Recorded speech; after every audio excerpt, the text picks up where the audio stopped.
안녕하세요. 인생커님 박종현 변호사입니다. 네, 오늘은 좀 국민연금 얘기를 조금 해보려고 해요. 이 국민연금 얘기를 영상에서 다뤘었던 기억이 나고, 그때도 국민연금이 이렇게 개혁이 될지 어떻게 개혁이 될지 우려스럽다, 이런 식의 말씀을 드린 적이 있는데, 제 예상대로 조금 우려스럽게 개혁안이 통과가 됐어요. 그래서 이제 이 부분에 대해서 좀 말씀을 드리려고 하는데, 여야의 합의로 통과가 됐는데, 대체적으로 이제 2030들은 약간 이제 지금 분노를 하고 있는 그런 상황입니다. 내용은 이런 거예요. 18년 만에 변경을 하면서 보험료율을 지금 현재 9%에서 13%로 올리고요. 그리고 소득 대체율을 40%로 이제 떨어지기로 예정이 돼 있었는데 이걸 43%로 올린다, 이렇게 개정이 되었어요. 여기서 조금 이제 단어를 설명을 드리자면, 소득 대체율의 경우에는 국민연금 가입 기간 동안 평균적으로 벌던 돈이 있죠. 월급으로 생각을 하시면 되는데, 그 월급의 몇 퍼센트를 내가 연금으로 지급받을 것이냐라는 겁니다. 그러면 예를 들면 내가 월급으로 100만 원 정도를 받았는데 소득 대체율이 40%다. 그러면은 40만 원 정도를 연금으로 매달 받을 수 있다, 이런 얘기가 되는 거예요. 자, 근데 이런 소득 대체율 그리고 보험료율은 뭐냐면, 아마 지금 직장 생활 하시거나 사업을 운영하시거나 다 아마 마찬가지실 텐데, 국민연금을 납부를 하고 계실 겁니다. 국민연금을 납부를 할 때 월급에서 몇 퍼센트를 떼어가느냐, 이거를 보험료율로 생각을 하시면 돼요. 요약을 하자면 더 내고 더 받기, 여기에 대해서 이제 그 보건복지부 한 차관이 이런 얘기를 했다고 해요. 이번 개혁은 청년을 위한 개혁이다, 이런 식으로 얘기를 했다고 합니다. 그럼 이유는 뭐냐, 왜 청년을 위한 개혁이라고 생각을 하느냐, 일단 이번 개정에 그 해당 법 규정에 지급을 명문화한다는 규정이 들어갔다는 거예요. 그러니까 청년 세대의 걱정, 그러니까 내가 받지 못할 것에 대한 두려움이나 이런 걱정을 해소시켰다라는 부분이 있는 거고, 그리고 이번 개혁안에 몇 가지가 있는데, 군복무를 다한 사람, 어떤 출산을 한 사람, 그러니까 출산을 했을 때 혜택을 주는 부분들이 추가가 되긴 했어요. 이거는 조금 장점이라고 할 수 있겠습니다. 그렇지만 좀 문제라고 생각을 하는 거는, 저는 한 문장으로 표현하면 이렇게 생각을 해요. 석가래가 무너지고 있는데 내부 인테리어만 한 꼴이다라고 제가 표현을 하고 싶어요. 결과적으로 보면은 물론 지급을 명문으로 보장했다고는 하는데 연금 구조 자체가 지속 가능하냐, 그리고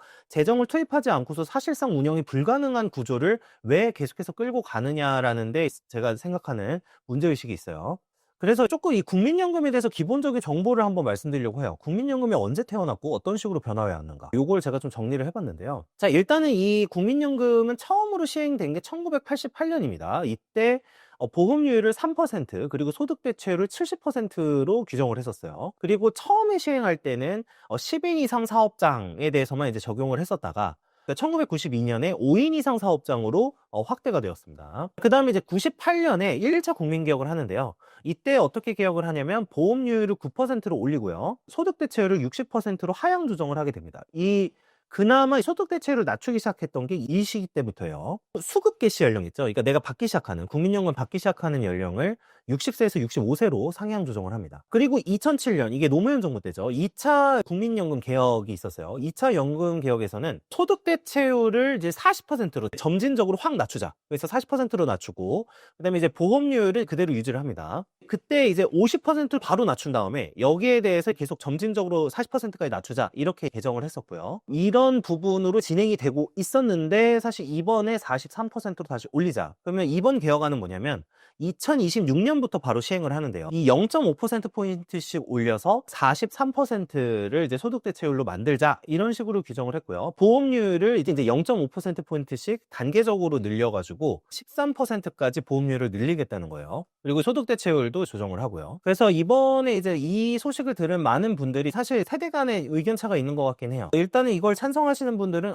노후 보장을 위해서 반드시 필요하다. 빈곤에 휩싸여 있는 이 노인 빈곤율이 높은 나라로 우리나라는 이미 많이 말씀드렸죠. 노인 빈곤율 문제를 해결하려면 이 공적연금 말고는 방법이 없다, 이런 식으로 이야기를 많이 했었고요. 다만 젊은 층에서는 뭐라고 얘기를 하냐면, 이거는 젊은 층한테 모든 부담을 사실 떠안게 하면서 이제 지금 현재만 이제 국민연금을 유지시키는 그런 제도다, 이런 식으로 비판이 나오고 있습니다. 저도 조금 비판적인 견해예요. 이거는 개혁이라기보다는 현상유지나 개악이다, 이런 식으로 생각을 하고 있는 편인데, 이유를 좀 말씀드릴게요. 자, 우선은 지금 기금 운용 수익률이 몇 퍼센트로 설정하느냐에 따라서 그 수치가 다르게 나오긴 하지만요. 이 기금 운용 수익률을 감안한다고 하더라도 사실 고갈 실점을 8, 9년 정도밖에 늦추지 못합니다. 이렇게 개혁을 한다고 하더라도 그렇다는 거고, 또 거기다가 소득 대체율을 높여놨기 때문에 이 기금 고갈 시점을 조금 뒤로 미루기는 했지만 그 이후에 쌓일 부채의 경우에는 엄청나게 큰 폭으로 증가를 해요.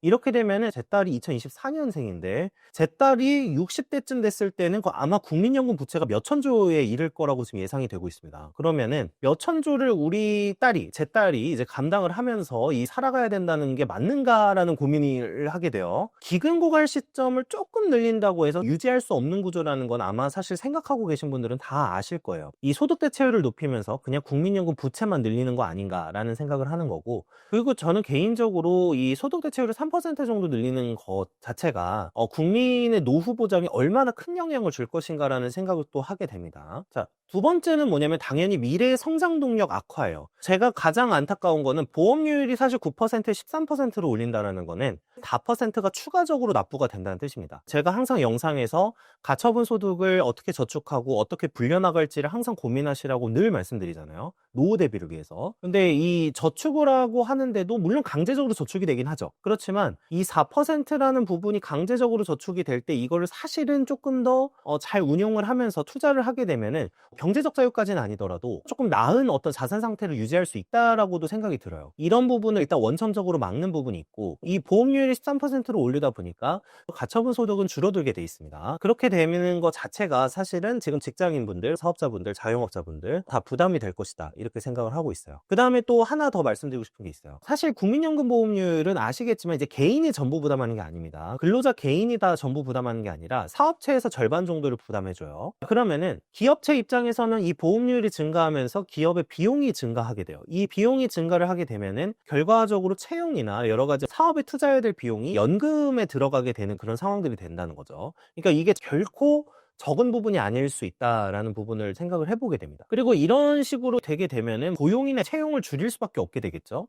이런 상황에서 이제 청년층들이 더 구직난이나 어떤 일자리 부족에 시달릴 가능성도 있고, 이런 청년들이 기본적으로 일자리를 못 갖게 되면은 여러 가지 향후에 더 많이 발생할 부채가 생길 수가 있다는 거죠. 이 부분에 대해서 조금 고민이 되는 것은 사실이에요. 그래서 수많은 전문가들은 제가 예전 영상에서 KDI의 신구연금 개혁, 이런 부분도 말씀을 드렸었습니다. 그리고 가장 많이 나오는 얘기가 사실은 자동 조정 장치라는 게 있었어요. 자동 조정 장치는 뭐였냐면은 인구 구조나 경제 상황 변화, 여러 가지 상황에 따라서 자동 조정 장치를 둬서 소득 대체율 이런 거를 계속해서 변동을 해야 된다는 거였어요. 변동을 하게끔 해야지 이제 겨우 이 연금의 구조가 유지가 되고, 그리고 이 연금이 파산하지 않고 계속해서 운용이 될 수 있다라는 건데, 아까 말씀드린 자동 조정 장치의 경우에도 OECD 38개국 중에 24개국, 일본, 독일, 스웨덴 등의 이제 국가들이 이미 도입을 하고 있어요. 그래서 이걸 도입을 한다고 하면 훨씬 더 이 자금을 운용하는 데 있어서, 그러니까 국민연금이 운영되는 데 있어서 장기 지속성을 보장할 수 있지 않은가, 이런 생각은 좀 하긴 했습니다. 그리고 사실 제가 늘 말씀드리지만 저는 KDI 안이 제일 나은 것 같아요. 이 KDI 안은 현재까지 구연금은 어쩔 수 없이 그냥 그대로 유지를 하되 지금 단계에서 종료를 하고 추가적인 재정을 투입을 해서 일단 지금 현재 소득 대체율은 보장을 하고요. 그 이후 지금부터 어떤 특정 시점 이후부터는 그냥 신연금 제도를 도입을 해서 내가 낸 만큼, 내가 운용을 하는 만큼 그냥 가지고 오는, 보통 우리가 확정 퇴직급여형 DC형이라고 하는데, 이 퇴직급여와 같은 방식을 선택을 하겠다라는 거예요. 그래서 이런 식으로 가는 게 훨씬 더 장기적으로 연금 구조도 운용을 할 수 있고 지속을 할 수 있고, 특히 젊은 세대의 부담을 많이 덜 수 있다, 이런 얘기를 하는데요. 저도 굉장히 공감을 하고요. 아까 제가 한 문장으로 표현을 했지만 소득 대체율과 이 보험료율만 조정하는 걸로는 이 연금 구조는 사실 저는 개혁이라고 볼 수 없다라고 봅니다. 그리고 결과적으로는 이 개혁을 했다고 하더라도 유지 가능성이나 지속 가능성이 없기 때문에 결국엔 또 한 10년 후쯤에 개혁을 해야 될 가능성이 높아요. 또 조정을 하겠다는 거죠. 그러니까 그렇지 않으면 이거 유지가 되는 시스템이 아니니까 이거에 대해서 어차피 나올 얘기였으면은 지금 현재는 조금 고통스럽고 힘들다고 하더라도 뭐 아까 신고연금 제도든 아니면은 장기적으로 재정을 운용할 수 있는 수준의 제도의 변화는 가지고 왔었어야 됐는데 이런 부분이 불가능했다. 이 부분에 제가 안타까움을 느끼고 있습니다. 시청해주셔서 감사합니다.